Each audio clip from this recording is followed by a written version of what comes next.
नमस्कार, आप देख रहे हैं न्यूज वन इंडिया। मैं हूं आपके साथ कीर्ति बिंदल और बुलेटिन का आगाज बड़ी खबर के साथ करेंगे लखनऊ से। सीएम योगी आदित्यनाथ का आज महत्वपूर्ण कार्यक्रम है। सुभाष चंद्र बोस जयंती पर प्रतिमा पर मालार्पण करेंगे और इसी के साथ साथ 10:30 बजे जर्मनी के राजदूत से भी मुलाकात करेंगे मुख्यमंत्री योगी आदित्यनाथ।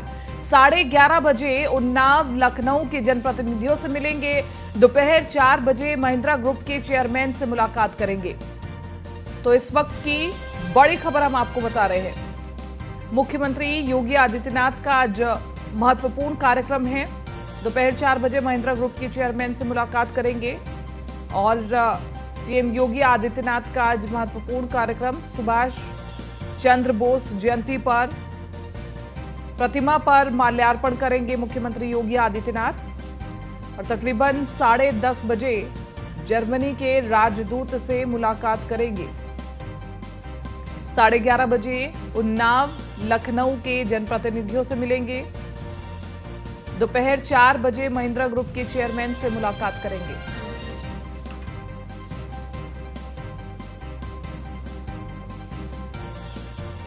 हमारे साथ ज्यादा जानकारी के लिए अश्विनी द्विवेदी बने हुए हैं।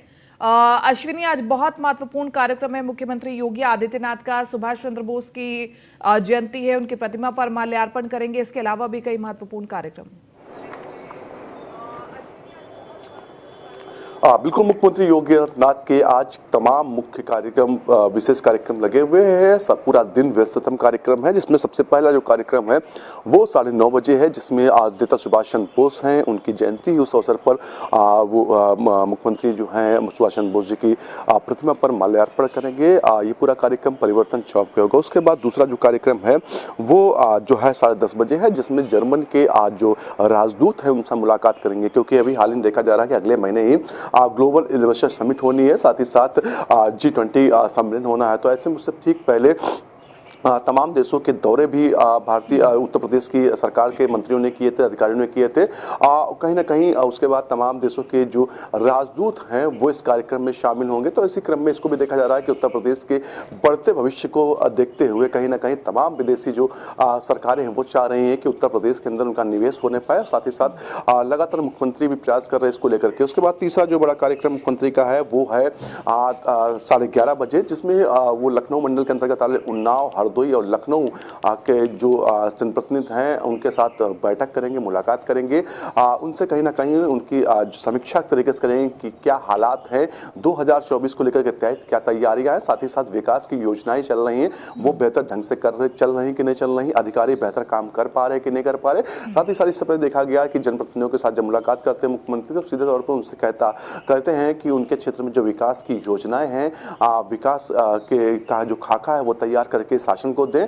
और शासन को भी मुख्यमंत्री निर्देश पहले दे चुके हैं कि अगर कोई जनप्रतिनिधि विकास को लेकर के, अपने क्षेत्र के डेवलपमेंट को लेकर के कोई आग्रह करता है तो उसका आग्रह तुरंत स्वीकार करके उस क्षेत्र का विकास में सहयोग किया जाए। निश्चित तौर पर मुख्यमंत्री ने जो विधायक है उनको 3 करोड़ तक, साथ ही साथ सांसद हैं उनको 5 करोड़ तक काम का जो है डेटा तैयार करके शासन को भेजने के निर्देश दिया। निश्चित तौर पर ये बैठक आज है काफी महत्वपूर्ण होनी। उसके बाद उत्तर प्रदेश के मुख्यमंत्री जो हैं वो शाम 4 बजे आनंद महिंद्रा जो महिंद्रा ग्रुप के चेयरमैन हैं उनके साथ मुलाकात करेंगे। निश्चित तौर पर उत्तर प्रदेश में देखा जा रहा है कि तमाम जो बड़े घराने हैं वो इन्वेस्ट को लेकर के उत्साहित हैं। निश्चित तौर पर इसी का नतीजा है कि लाखों करोड़ का इन्वेस्ट अब तक तैयार हो चुका है, प्रस्ताव आ चुके हैं, MOU साइन हो चुके हैं। निश्चित तौर पर और नए नए जो लोग हैं, नए नए निवेशक हैं वो भी आना चाहते हैं उत्तर प्रदेश के। निश्चित तौर पर आनंद महिंद्रा हैं, इससे पहले भी वो तमाम बार उत्तर प्रदेश आ चुके हैं, हर बार मुलाकात मुख्यमंत्री करते हैं। एक बार फिर आज मुलाकात होने वाली है। निश्चित तौर पर मुलाकात ये ठीक ग्लोबल इन्वेस्टर समिट से पहले की है, तो निश्चित तौर पर ये पूरी उम्मीद लगाई सकती है कि उत्तर प्रदेश के अंदर महिंद्रा ग्रुप कोई बड़ा इन्वेस्ट करने वाला है। जी ठीक है, शुक्रिया तमाम इस जानकारी के लिए अश्विनी। और इसी के साथ साथ आगे बढ़ रहे हैं, बात करें अगली महत्वपूर्ण खबर की।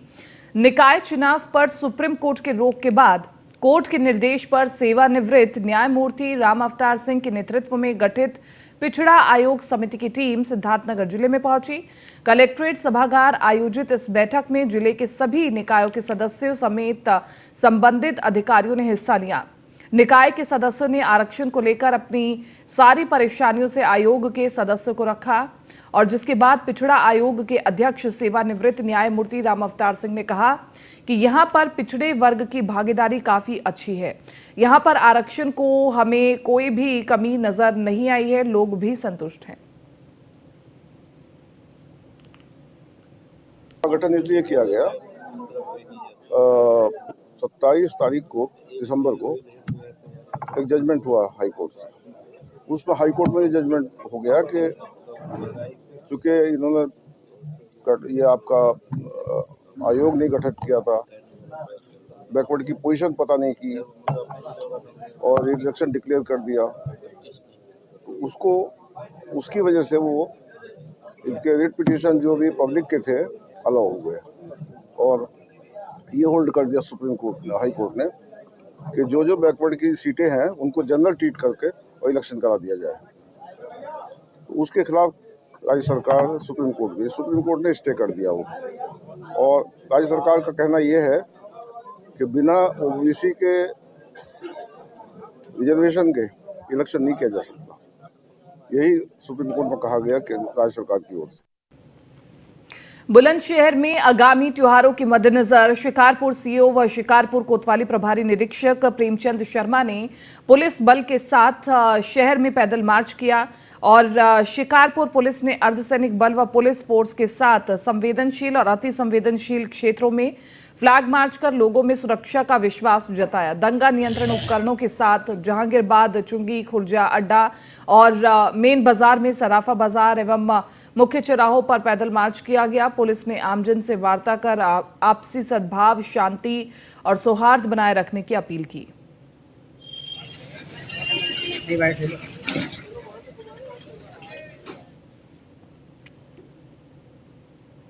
खबर झांसी से है, जहां उस समय हड़कंप मच गया जब पुलिस उत्पीड़न से तंग युवक ने थाने में अपनी गर्दन काट ली।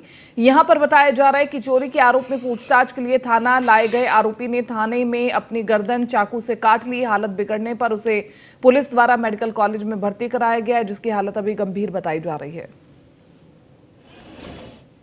थाने में कल विनोद कुमार ने एक तहरीर दी कि उसके घर में चोरी हो गई और उसने शंका जाहिर की कि पुष्पेंद्र नाम के एक व्यक्ति ने ही मेरे घर में चोरी की है।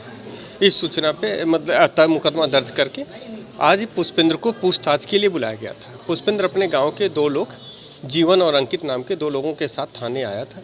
थाने फिर आया, फिर बाहर निकल के थाने के कैंपस से बाहर गया। आप फिर अपने ऊपर अपने साथ जो लाए हुए चाकू से अपने गले पर वार कर लिया, जिससे वो थोड़ा घायल हो गया। फिर उसको तत्काल उसके साथियों ने जब पुलिस को बताया कि सर उसने अपने ऊपर इस तरह हमला कर लिया, तो पुलिस उसके साथियों के साथ मिलकर मेडिकल कॉलेज में लाई। मेडिकल कॉलेज डॉक्टरों से बातचीत की गई है। डॉक्टरों ने बताया है कि वो स्थिति सामान्य है, वो खतरे से बाहर है, ऐसी कोई बात नहीं। किस मामले पकड़ के लाई थी? वो चोरी के मामले में पकड़ के लाई थी। पकड़ के नहीं लाई थी, उसको बुलाया गया था, वो पूछताछ के लिए स्वयं आया था। तुलसीदास की रामायण को प्रतिबंधित करने के बयान को लेकर स्वामी प्रसाद मौर्य से न्यूज़ 1 इंडिया ने खास बातचीत की और इस दौरान स्वामी प्रसाद मौर्य ने कहा कि जिस साहित्य में पिछड़ों और दलितों को गाली दी गई हो उसे प्रतिबंधित होना चाहिए। और क्या कुछ कहा है, सुनवाते हैं आपको। तुलसीदास द्वारा रचित रामचरितमानस को लेके एक टिप्पणी की गई है, तो उससे बात करने के बाद मौजूद हैं स्वामी प्रसाद मौर्य जी। स्वामी प्रसाद जी, आज बड़ी चीज चली, पहले बिहार के मंत्री के द्वारा पति द्वारा, आज आपके द्वारा, क्या है पूरा मसला, कैसे देखते हैं? कुल मिलाकर के धर्म मानव कल्याण के लिए होता है, मानवता का रास्ता प्रशस्त करने के लिए होता है। मानव कल्याण, मानव सम्मान के लिए धर्म कार्य करता है और ऐसे सभी धर्मों का हम सम्मान करते हैं। लेकिन धर्म के नाम पर यदि किसी वर्ग विशेष या जाति विशेष को अपमानित करने की टिप्पणी की जाती है तो स्वाभाविक रूप से आपत्तिजनक है। अभी हाल में शिक्षा मंत्री बिहार ने भी इस पे कुछ टिप्पणी की थी, तो स्वाभाविक रूप से जो आपत्तिजनक है वो आपत्तिजनक है। किसी धर्म के ठेकेदार के कह देने से कि ये धार्मिक ग्रंथ है, हम नहीं मानते। अब जैसे एक अंश तुलसी बाबा की चौपाई का है कि जे वर्णाधम तेली कुम्हारा सुपच किरात कोल कलवारा, जाति सूचक शब्दों का प्रयोग करते हुए ये नीच जातियां हैं, जे बड़ा अधम, अधम नीच जातियां। क्या ये धर्म हो सकता है? एक जगह जिक्र आता है, ढोल गंवार सूद पशु नारी सकल ताड़ना के अधिकारी। यानी शूद्र और नारी, नारी सभी वर्ग की हैं, किसी एक वर्ग की नहीं। नारी श्रमण समाज की भी है, या इनके वर्ण व्यवस्था में जिसको इन्होंने ब्राह्मण वर्ग कहा, ब्राह्मण समाज की भी नारियां हैं। यानी नारी जगत को कहा। एक तरफ कहते हो कि यत्र नार्यस्तु पूजन्ते रमन्ते तत्र देवता, और दूसरी तरफ नारियों को इंगित करते हो कि ताड़ना के अधिकारी। वहीं पर शूद्र, जो हिंदू वर्ण व्यवस्था का 4 वर्ण है, चौथा वर्ण शूद्र का है, उसी शूद्र में सभी आदिवासी, सभी दलित, सभी पिछड़े सब आते हैं। तो यानी ये भी सब हिंदू हैं, दलित भी हिंदू, पिछड़ा भी हिंदू, आदिवासी भी हिंदू, नारी भी हिंदू।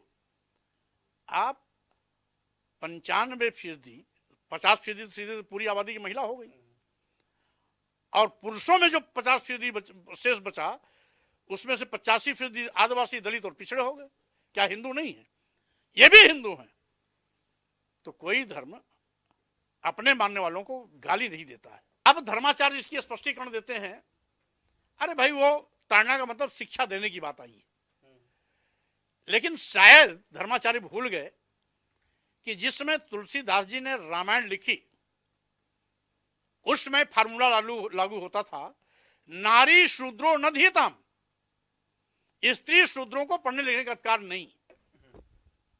इसी प्रकार से तुलसीदास जी ने एक जगह और भी आपत्तिजनक, और भी कई जगह हैं, लेकिन प्रमुख हम 2-3 आपको बता दे रहे हैं। और एक जगह लिखा है कि पूजहि विप्र सकल गुणहीना, सकल गुणहीना यानी समस्त गुणों से हीन। निरक्षर भट्टाचार्य हो, चोर हो, लंपट हो, व्यभिचारी हो, दुराचारी, देशद्रोही, कुछ भी हो, लेकिन विप्र है तो उसका सम्मान करो। वीडियो जर्नलिस्ट अमित सानी साहब, मनीष मिश्रा, न्यूज़ इंडिया, लखनऊ। प्रयागराज में युवा चेतना के राष्ट्रीय संयोजक रोहित कुमार सिंह ने समाजवादी पार्टी के नेता स्वामी प्रसाद मौर्य के बयान पर पलटवार किया है। रोहित सिंह ने कहा कि प्रभुराम गोस्वामी तुलसीदास जी और रामचरितमानस पर गलत टिप्पणी कर स्वामी प्रसाद मौर्य ने सनातन धर्म का अपमान किया है। आगे रोहित सिंह ने कहा कि प्रभु राम सच्चे समाजवादी थे, लेकिन आज के समाजवादी परिवारवादी हैं। बिहार सरकार के शिक्षा मंत्री चंद्रशेखर के पदचिन्हों पर स्वामी प्रसाद मौर्य चल रहे हैं। स्वामी प्रसाद मौर्य के बयान के पीछे समाजवादी पार्टी के नेतृत्व का हाथ है। समाजवादी पार्टी के वरिष्ठ नेता स्वामी प्रसाद मौर्य के द्वारा जिस प्रकार से प्रभुराम, तुलसीदास जी और रामचरितमानस के ऊपर घिनौने बयान दिए गए हैं, हम उसकी निंदा करते हैं। बिहार सरकार के शिक्षा मंत्री प्रोफेसर चंद्रशेखर के बयान का कॉपी करते हुए जिस प्रकार से स्वामी प्रसाद मौर्य ने यह बयान दिया है, मुझे तो लगता है कि कहीं न कहीं समाजवादी पार्टी के नेतृत्व के ओर से उन्हें निर्देशित किया गया है प्रभुराम के अस्तित्व पर सवाल उठाने के लिए। उत्तर प्रदेश सहित हिंदुस्तान की जनता और पूरे दुनिया में रहने वाले सनातनी लोग इसे कभी माफ़ नहीं करेंगे। हम कहना चाहते हैं स्वामी प्रसाद जी को, हम कहना चाहते हैं परिवारवादी राजनीति करने वाले समाजवादी लोगों को कि प्रभुराम ने परिवार की चिंता नहीं की थी, उन्होंने राष्ट्र और समाज की चिंता की थी। भगवान राम से बड़ा समाजवादी कोई नहीं था। राम ने सबरी का उद्धार किया, राम ने निषाद राज का उद्धार किया, और जो लोग समाजवाद की बात करते हैं वो तो सिर्फ परिवार का उद्धार करने में लगे हुए हैं। स्वामी प्रसाद मौर्य जी, आप अपने बयान से पीछे जाइए, सनातन समाज के लोगों से माफ़ी मांगिए, नहीं तो इसका हर्जाना आपको भुगतना पड़ेगा। लगातार उत्तर प्रदेश में और लोकसभा के चुनावों में समाजवादी पार्टी हारते जा रही है, इसके बाद भी बुद्धि नहीं आ रही है और भगवान राम पर लगे अब प्रश्न उठाने। हिंदुस्तान की जनता कभी माफ़ नहीं करे। और बागपत में जमीनी विवाद के चलते 2 परिवारों में खूनी संघर्ष हो गया। इस मारपीट में दोनों पक्ष से दर्जनों लोग घायल बताए जा रहे हैं। यहां पर एक परिवार ने दूसरे परिवार पर 50,000 रुपए की लूट का आरोप लगाया है। फिलहाल पुलिस मामला दर्ज कर पूरे मामले की जांच में जुटी हुई है। ये पूरा मामला कोतवाली क्षेत्र के काठा गांव का बताया जा रहा है।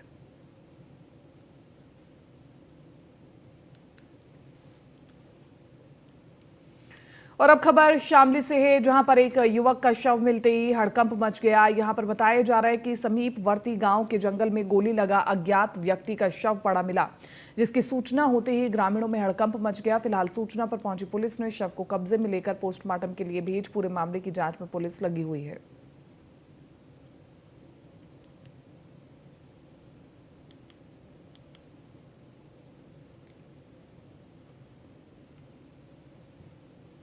खेड़ी कर्मों में एक अज्ञात शव के विषय में सुबह जो है सूचना आई थी कि एक युवक मृत अवस्था में पड़ा हुआ है तथा उसके पास एक बुलेट कार्ट्रिज है। तत्काल जो है स्थानीय पुलिस मौके पर पहुंची और शव को कब्जे में लेकर पोस्टमार्टम कराया जा रहा है ताकि मृत्यु का कारण जो है एग्जैक्टली क्या है वो ज्ञात हो सके। और इसके अलावा जो स्थल है उसको सुरक्षित किया गया है। यहाँ पर एक सिम कार्ड्स वगैरह कुछ चीज़ें मिली हैं, उसे कब्जे में लिया गया और घटना के निवारण के लिए जो है 2 टीमें तत्काल लगा दी गई हैं। इस घटना का शीघ्र निवारण किया। ये अज्ञात व्यक्ति है। फिलहाल इसकी जो शिनाख्त करने का हम जो भी हमें मौके पर जो भी चीज़ें। प्रयागराज में एक सड़क हादसा हो गया है। यहां पर बताया जा रहा है कि बनारस जाते समय हाईकोर्ट के न्यायाधीश की गाड़ी का एक्सीडेंट हो गया। हालांकि गनीमत यह रही कि इस हादसे में जान का कोई नुकसान नहीं हुआ है।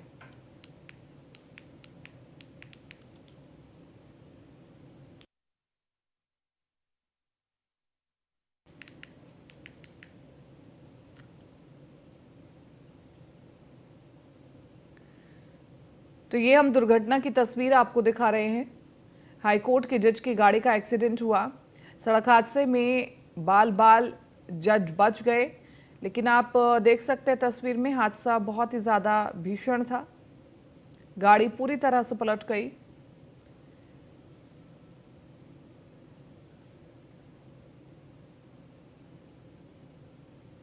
बाराबंकी के नगर कोतवाली क्षेत्र में एक निजी एम्बुलेंस में अचानक आग लग गई। बताया जा रहा है कि एम्बुलेंस लखनऊ अयोध्या हाईवे पर जा रही थी और इसी दौरान शॉर्ट सर्किट से एम्बुलेंस में आग लग गई। एम्बुलेंस से धुआं निकलता देख एम्बुलेंस सवार बाहर आ गए और इसी दौरान देखते ही देखते एम्बुलेंस धू कर जलने लगी। हालांकि हादसे में गनीमत ये रही कि इस हादसे में कोई हताहत नहीं हुआ।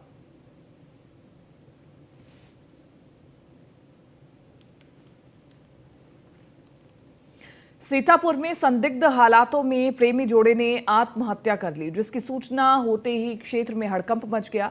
मौके पर पहुंची पुलिस मामला दर्ज कर जांच में जुटी हुई है। ये पूरा मामला लहरपुर कोतवाली क्षेत्र के दारापुर का बताया जा रहा है।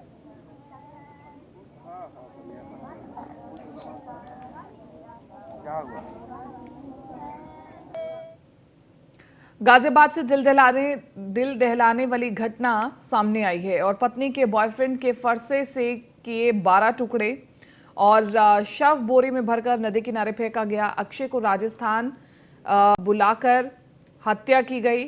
पत्नी से फोन करवाकर गाजियाबाद बुलाया गया था। पत्नी के साथ अवैध संबंधों के चलते हत्या की गई।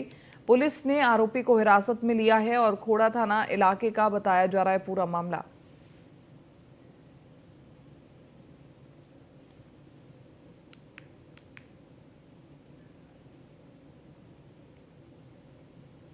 कासगंज में संदिग्ध परिस्थितियों में खेत में किशोरी का शव मिला। किशोरी का रेप कर हत्या की आशंका जताई जा रही है। मौके पर पहुंची पुलिस और आला अधिकारी ने जांच शुरू कर दी है। फॉरेंसिक टीम और डॉग स्क्वाड की टीम साक्ष्य जुटाने में जुटी हुई है। ढोलना थाना क्षेत्र के जहांगीरपुर गांव की घटना बताई जा रही है।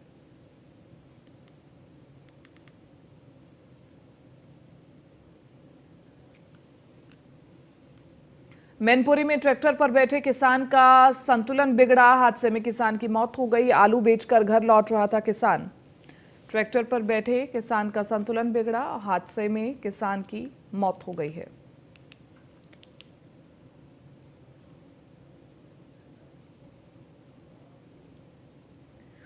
बीजेपी प्रदेश कार्य समिति की बैठक को सीएम योगी ने संबोधित किया, जिसमें बीजेपी के तमाम संगठन प्रभारी अध्यक्ष, जिला अध्यक्ष समेत 700 पदाधिकारी शामिल हुए हैं। और वही बैठक को संबोधित करते हुए सीएम योगी ने कहा कि गुजरात में बीजेपी की सरकार का 7वीं बार जीतना बताता है कि कैसे काम किया जाना चाहिए। मोदी जी के नेतृत्व में जिस ब्रिटेन ने भारत पर 200 साल तक शासन किया था, आज उसी ब्रिटेन को पछाड़कर भारत दुनिया में 5वीं ताकत बनकर उभरा है। आदरणीय प्रधानमंत्री मोदी जी के नेतृत्व में, उनके मार्गदर्शन में देश की आबादी के सबसे बड़े राज्य उत्तर प्रदेश में पहली बार कोई सरकार 5 वर्ष का कार्यकाल पूरा करने के उपरांत फिर से 2/3 बहुमत के साथ गठित हुई यह भारतीय जनता पार्टी जैसे दुनिया के सबसे बड़े राजनीतिक दल के कार्यकर्ताओं के उत्साह और उमंग को स्वाभाविक रूप से आगे बढ़ाने और उसे प्रेरित करने का एक अवसर हम सबके सामने था। विजेता के रूप में कार्य कैसे होना चाहिए, यह भारतीय जनता पार्टी बहुत अच्छी तरीके से जानती है और करती है। देश के एक प्रमुख राज्य गुजरात में भारतीय जनता पार्टी की ऐतिहासिक विजय, अब तक के रिकॉर्डतम मतों के साथ भारतीय जनता पार्टी सरकार का गठन गुजरात के अंदर 7वीं बार होना, यह अपने आप में एक नए उत्साह और उमंग की ओर हम सबको प्रेरित करता है। विजेता के रूप में अपने उत्तरदायित्वों का निर्वहन करते हुए कैसे कार्य किया जाना चाहिए, यह उत्साह और उमंग एक बार फिर से हम सबके सामने है। जो बहनों, ये निवेश कैसे रोजगार को सृजन करता है, इसका परिणाम हम सबके सामने है। विगत 5 वर्ष के अंदर इस निवेश के परिणाम स्वरूप 1,61,00,000 से अधिक नौजवानों को विभिन्न स्थानों पर नौकरी और रोजगार उपलब्ध हुए। उत्तर प्रदेश की परंपरागत उद्यम, याद करिए 2017 का भारतीय जनता पार्टी का लोक कल्याण संकल्प पत्र की एक लाइन यह भी थी कि भारतीय जनता पार्टी सरकार गठन करने पर अपने परंपरागत उद्यम को प्रोत्साहित करेगी। और परंपरागत उद्यम को प्रोत्साहित करने के लिए क्या ब्रांडिंग होनी चाहिए, ये भी प्रदेश के अंदर 1 डिस्ट्रिक्ट 1 प्रोडक्ट के आधार पर उसकी ब्रांडिंग करते हुए प्रदेश ने अपनी परंपरागत उद्यम को प्रोत्साहित किया। कौन ऐसा जनपद है उत्तर प्रदेश का जहां पर अपनी परंपरागत उद्यम न रही हो? परिणाम क्या है? रोजगार मिला, नौकरियां सृजित हुई, उत्तर प्रदेश का एक्सपोर्ट बढ़ा। आप आश्चर्य करेंगे, उत्तर प्रदेश के बारे में लोग कहते थे बीमारू राज्य है, और आज अकेले अपनी परंपरागत उद्यम से उत्तर प्रदेश 1,60,00,000 करोड़ रुपए का अपना परंपरागत उद्यम और प्रोडक्ट को यहां से निर्यात करता, एक्सपोर्ट करता। उत्तर प्रदेश आज एक्सपोर्ट प्रदेश भी बन गया। आदरणीय प्रधानमंत्री, फिलहाल इस बुलेटिन में मेरे साथ इतना ही। दीजिए इजाजत, नमस्कार।